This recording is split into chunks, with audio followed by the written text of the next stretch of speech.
ตัวนี้อายุสัก7 เดือนได้ครับ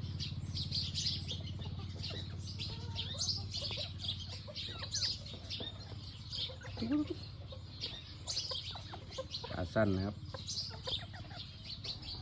หน้าหล่อๆนะครับสีสวยดีนะครับ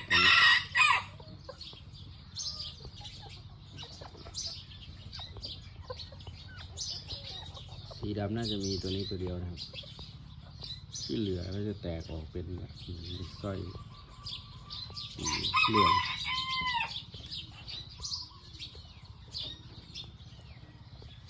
อะไรสนใจนะครับทักมานะครับในไลน์นะครับผม